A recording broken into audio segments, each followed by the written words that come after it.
Hey guys, welcome back to Thrive with Liv P. I hope everybody's doing amazing. Guys, I hope you guys are great. Oh my gosh. So, guys, I love this channel. I don't know why. I just love to come on here. I feel a little different when I come on here because we get to talk about so many other things, a wide range of stuff. But guys, today we're talking about Harry and Meghan and some other stuff and maybe a little bit of Peggy Wills. But I wanted to show you this because I think this explains a whole lot of the ethos between Harry and his brother. Look at this. Into helicopter pilots, veterinary surgeons, rangers, and they all told me that a war was on. A war to save the planet. War, you say? Sign me up. One small problem. Willy. He's the problem. Africa was his thing, he said. And he had the right to say this, or felt he did because he was the heir. It was ever in his power to veto my thing. And he had every intention of exercising, even flexing that veto power. Yep. We'd had some real rows about it, I told Tej and Mike. One day, we almost came to blows in front of our childhood mates, the sons of Emily and Hugh.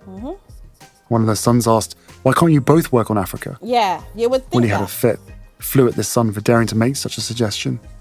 Because rhinos, elephants, that's mine. It was also obvious. He cared less about finding his purpose or passion than about winning his lifelong competition with me. Over several more heated discussions, it emerged that Willy, when I'd gone to the North Pole, had sadly been resentful. Pissed off, you mean? He'd felt slighted that he hadn't been the one invited. At the same time, he also said that he'd stepped aside, gallantly, that he'd permitted me to go. Indeed, that he'd permitted all my work with wounded soldiers. I let you have veterans. Why can't you let me have African elephants and rhinos? I complained to Tej and Mike that I'd finally seen my path, that I'd finally hit upon the thing that could fill the hole in my heart left by soldiering. In fact, a thing even more sustainable. And Willy was standing in my way. They were aghast. Keep fighting, they said. There's room for both of you in Africa. There's need for you both. Yeah, guys. Why? This is obviously an excerpt from Spear. Guys, why does Willy come across like such a Neanderthal-like, I don't even know what to call him. He just comes across so like, I don't know, like just a spoiled brat. That's what he comes across as, you know? Oh, you can't have that. I need to have that. You know, that type of way. And now, of course, we know Willy has been, guys, Willy's heart, Willy's whole life project, guys, the whole thing, the whole ethos of his whole reign. No, I'm just joking. But his whole thing is, guys, you know how many projects this guy has started, guys? How many projects has Prince William started and he started them, but did he finish them? I've been asking this question for a while here. So it says here, Prince William launches Homewards, his $3 million homelessness program. Guys, that's where you see, to me, I think that's the worst thing about it. This guy is $3 million to fight homelessness, guys. This guy is worth billions of dollars. Billions, in my opinion. I don't care what anybody tells me. The royal family is worth billions of dollars. Billions with a B. And this guy is going to come out with a measly $3 million talking about he's trying to prevent homelessness or help homelessness. Really? Really, Willy, you are a mess. Because honestly speaking, if a billionaire is going to be giving away $3 million talking about you're trying to prevent homelessness, why? You know what would be better? Why don't you give up some of that wealth you have? Why don't you give up some of those houses and homes that you have? You have like 4 houses, 4 homes. Willy, that would be better, Willy, than the $3 million that you are, the pal $3 million, guys. Guys, I'm not even a thousandaire in this life, guys. But I'm smart enough to know that $3 million can barely buy you, if you live in like California, a $3 million house, guys, all I'm trying to say here, $3 million is nothing for this person. This guy is worth billions, okay? So $3 million, that paltry $3 million, to me, $3 million looks like a lot of money to me. To you, maybe. To me, it's definitely a lot of money. The guys, I could buy a nice house, I could buy a nice car, I can do a business, all these things. I could do that with $3 million. $3 million for a whole project, a homelessness program, is nothing, especially when it's coming from a billionaire. A freaking billionaire. This guy is making fun of us right now. He's making fun of us. That's what I think it is. I don't understand how many projects this guy has made his life's work, and when you look at it, it's nothing. When you look at it, like what did all these things do? It's just like his so-called wife. You know what? She's not a so-called wife. She is his wife until they divorce, guys. She is always keen to do something or the other. They're always doing something and they never finish it, guys. They're always starting stuff and not finishing it. Anyways, all right, let me just read a little bit here of what some people have been saying. Says here, Prince William today launches an ambitious $3 million program to end homelessness within 5 years, guys. The future king is personally funding, through his Royal Foundation's charitable arm, 6 projects in flagship locations across the UK. They will bring together local stakeholders, experts, and even house builders to eradicate rough sleeping, sofa surfing, and temporary hostels, and bring about substantive change. Right? Yeah, right. That's all I gotta say about it. Yeah, right. None of that is happening. None of it. Because $3 million to start is a big nothing, in my opinion. But anyways, guys, you know what would help? If they would give up some of their houses. That would help. That would totally help.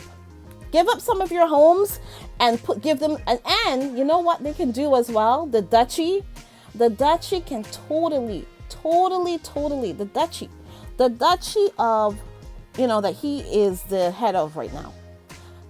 If the duchy was to let the people that live on those lands, instead of renting, they can allow the people to buy because renting is like you're just basically throwing your money at things. You're not owning anything at the end of the day. They're just renting when they are on his land, the duchy land, right? They're just renting. They don't own that land. Because you know why they don't want you to own anything? Because they know that the power comes with the people who own. And it's as simple as that. The power comes when you own.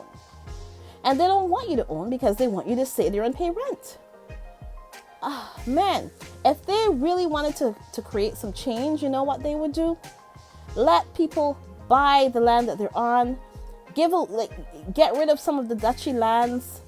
Build some houses that people can buy, that are reasonable, that people can actually buy. How about that? That would help.